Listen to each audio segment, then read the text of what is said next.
Alright, we're back. Guess we're on part 7 now. And I've got a few here, a few records that were out of the rotation. Of course, everybody knows this Cult record's good. You might not know about this record. This is the first Chilliwack record. And this has got some really good songs on it right here. Okay, Budgie. You might not be familiar with Budgie. They put out quite a few records. But this record here, Budgie Squawk. This one, the one I got left. This is by far the best Budgie record right here. Okay, Back and Turner Overdrive. This is their best of. And of all the Back and Turner Overdrive songs that are out there, my two favorite ones are Blue Collar and Looking Up for Number One. They're both kind of a similar song, and they great musicianship on those two songs. I really like that. So those are good. Here's a great record here, Blood, Sweat, and Tears. And this is on a Japanese first edition. This record here has got phenomenal sound on it. I know they've reissued this too, and it probably has probably the same sound quality. If you're looking for a great sounding record with a lot of them good old tunes on it, here's one that you can't is a no-brainer to get. Okay, Brodsky Beat. This is a pretty good sounding record right here too, and it's got some good songs on it. Okay, I just picked up this. I just got it the other day. Caravan in the Land of Grey and Pink. I used to have this on the first edition UK press, but the problem I have with getting records out of the UK is they severely, about every one of them, they severely overgrade the records. They'll all say EX condition. You get the records, and I just got a couple more the other day. There's so many scratches on the records that I can't even resell them. I mean, so I'm done with buying any kind of records up from the UK anymore that aren't going to be like new or something, but I just rather wait. You can get all those records over here in the United States anyway, so I'm done with buying stuff from over there. Japan, their graders, they're not as good as they used to be. So unless the record is like EX or near mint, I wouldn't be buying anything lower than that out of Japan either. But this record here has just been reissued, and it's a double LP, and it's gray and pink vinyl, so that should be pretty good. And this is, I think it says on here, I thought it was UK. Kilmet, France, that's right. Made in France, of all places. So I haven't opened that up yet. I'll have to give that a whirl. And here's a great record here too, Boogie with Canned Heat. And this is a original Liberty. It's been reissued too, but like $35 for the reissue. So, and I'm really happy with the first edition. Great sound on that record. And that's it for that. Okay, so now let's get back to the where we left off. And that was in P, so of course, next up is Pink Floyd. And you know, I've had a lot of the Pink Floyd records over the years. Like say the Divisional Bell. The Divisional Bell came out, went down to the record store, bought the record. I think it was $12.95 for the record, and I bought the CD as well. And right away popped the CD in the car, listened to it, and it was like, okay, so I need to listen to it a few more times to get the hang of it. Never really did. Never really. It's not nearly as good as something like Metal is, to me. And so I sold the LP. It was still sealed. I got like $175 for it, and of course that goes in the PayPal account and buy some, you know, some newer reissue type records. So the ones I've got left now, Metal. This is on a Japanese first edition on that Black Odeon label. Great sound on that. Great sound on it. And then Wish You Were Here. Now this is the new reissue that's reissued by EMI. And I used to have the Japanese first edition in the black shrink with the OB sticker and all that on it. Now the reason they have it in the black shrink, this is what the reissued is. It's got a black poly bag like this. And they put it in that black bag because, you know, the guy's on the cover, he's on fire and he's shaking the guy's hand. Of course, the record companies and all the folks back in the day figured, you know, we can't have little kiddies looking at the guy on fire, going to have, you know, be traumatized by that. So that's why they had to have that black shrink on there. And of course nowadays they don't have to worry about that stuff. But this is back to the original, and I compared this to the Japanese first edition. I thought this was a little bit better. Seemed to have more of that little bit of breath of life in the recording. So I've kept this one. I sold the first edition, Japanese one. But then we go to Dark Side of the Moon, and of course I bought the reissue of that too, hoping that it would be just as good or better than this.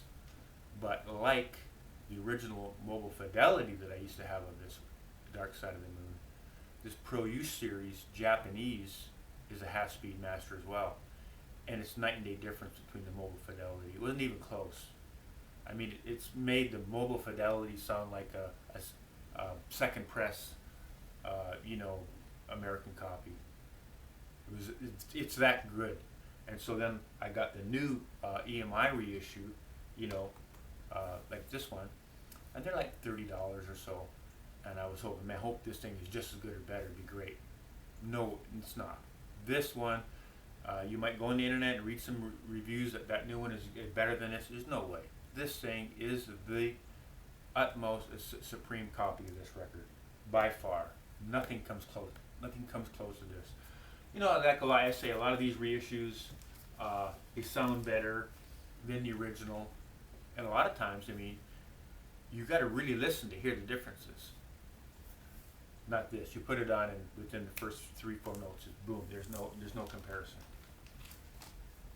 And then, of course, I love this LP, Animals, another really good Pink Floyd record. Great guitar work on there. And then we go to the first two Pink Floyd LPs, Piper at the Gates of Dawn and A Saucer Full of Secrets.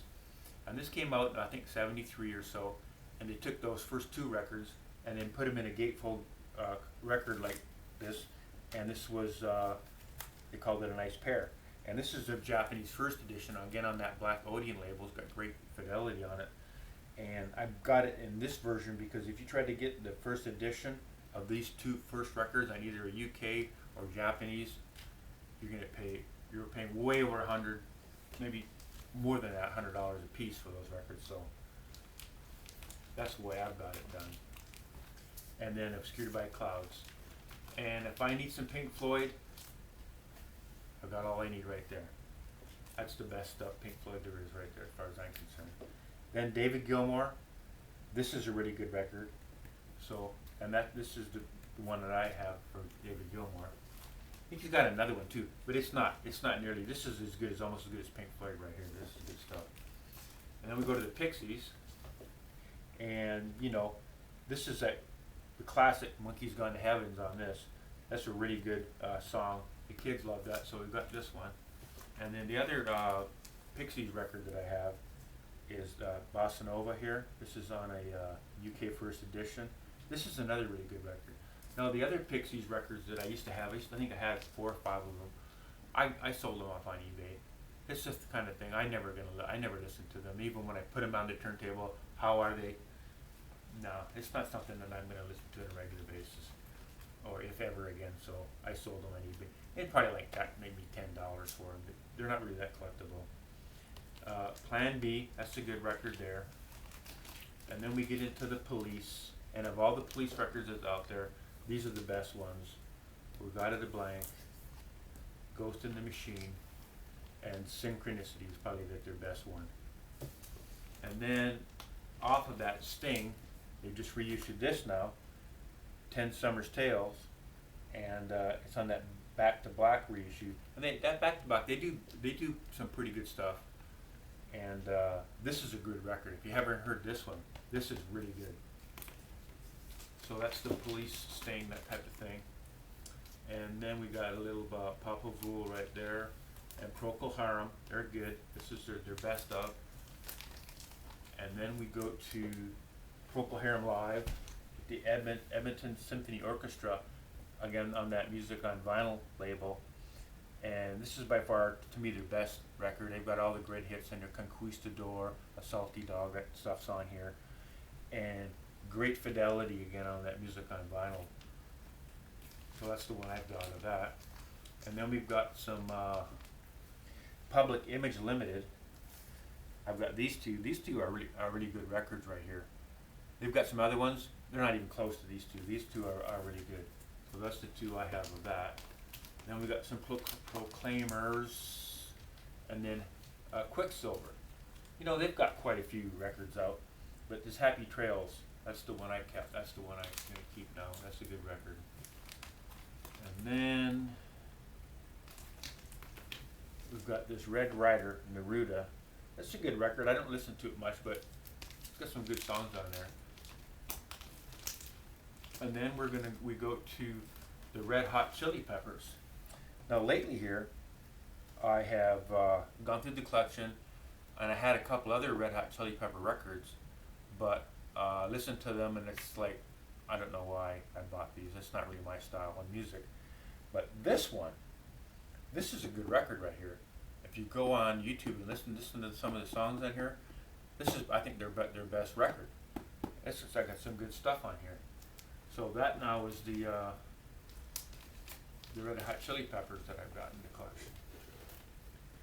And then, of course, you got to have a little Lou Reed, Walk on the Wild Side. Got to have that stuff in your collection. And then this Johnny Rivers. This was older 70s type, top 40 stuff. But by the time I get to Phoenix, Poor Side of Town, Baby I Need Your Lovin', Tracks of My Tears, that type of thing. It's not something I listen to very much of, but probably should need to put it back on the turntable, have a little listen to it, because that's pretty good stuff right there. And then we've got this. This is another one of those records that I haven't listened to lately. Probably years I haven't listened to it, but I need to because it's a good record. This is Walter Rossi, 6 Strings, 9 Lives. And it's got that gimmick cover with that guitar that you can actually, if you haven't ever seen this record, it's got a guitar that you can actually, it's all perforated along here.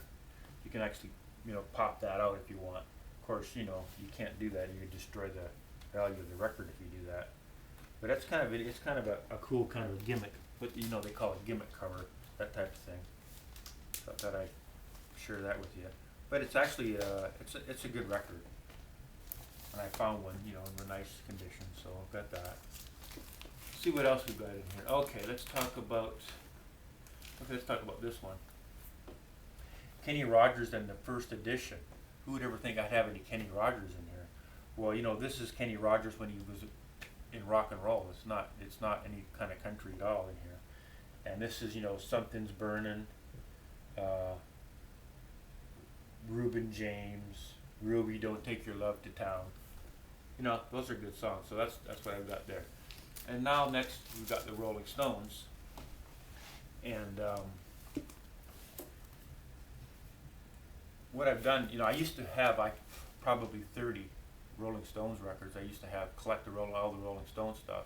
It's like all the David Bowie and that. And what do? They just sit here.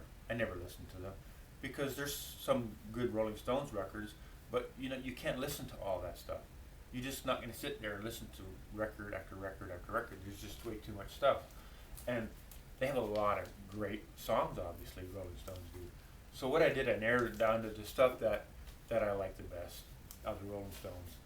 And I kept Black and Blue, Let It Bleed, which is probably about my favorite Rolling Stones record. And that's a good Japanese first edition. Got a real nice one. And then, if you've got Hide and Tide, Big Hits, and Through the Past Darkly, those are their greatest hits records. And if you've got those two, you've got all their old hits right there.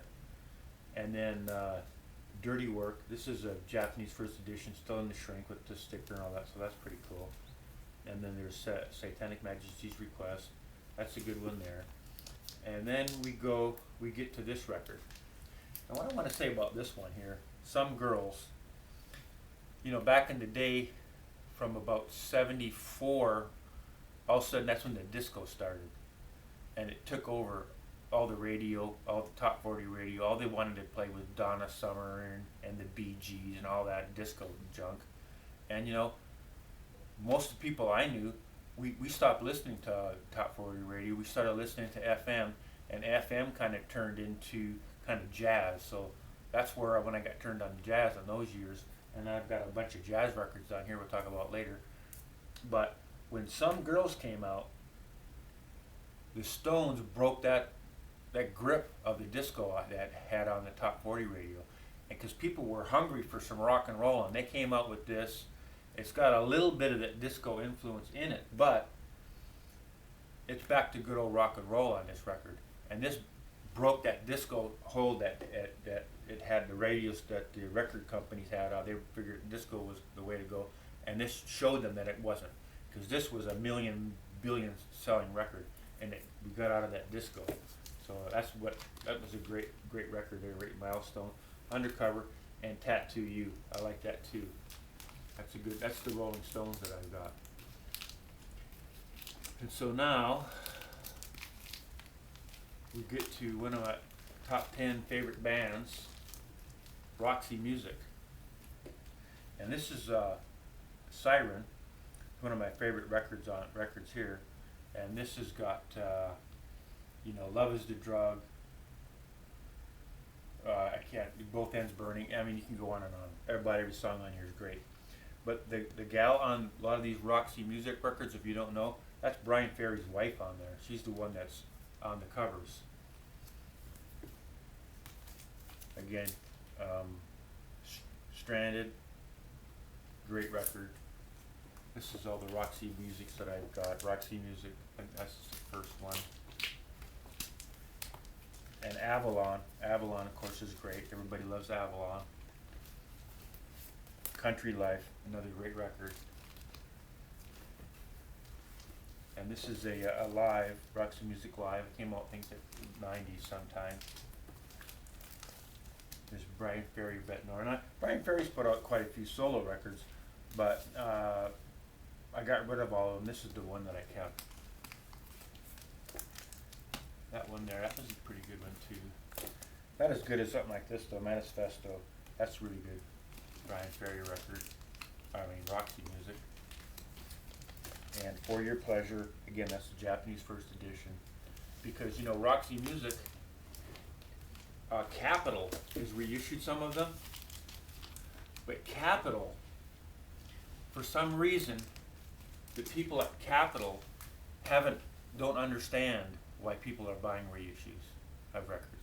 They're not buying them because they can't find another edition of the record. They're buying them because they're making them better and they sound great. Those Capitol reissues have reissued some of these Roxy Music records. They're terrible. So that's why I went out and got some of these first edition Japanese, because that's now the best sounding edition that's available. So don't bother with those Capitol reissues. They're terrible. You don't want to. That's why they can't hardly give them away. You'll see the prices are low on those things. The word's out on those. Tom Rush, Take a Little Walk with Me. He does a version of that Who Do You Love? And he does the best version of it, of any version I've ever heard. And that song is great. And he's got a couple other good tunes on here, but for all intent and purposes, I have this record because of that one song. And I went and just recently got it again. It's in the shrink. It's on that gold Electra label in pristine condition. And I didn't pay. I think I paid $10 for the record because it's not a well-known record out there. So you can still get it pretty cheap. You can still get it on eBay. And then Rush itself, we've got Moving Pictures, great record. Power Windows, great record. And Hold On to Your Fire, that's another good record there too. And of course Rush 2's got a lot of records out, but that's the three that I've got, three that I like the best. And then this Sade, this Diamond Life, they've reissued that as well. But that's not a record I put on all that much, so I'm happy at that with that one at this point. So we're gonna have to reposition the camera to go down to the other end here. So we're a little over halfway through. It's taken a little bit longer than I thought, but that's going to conclude part 7. And now we'll go to part 8.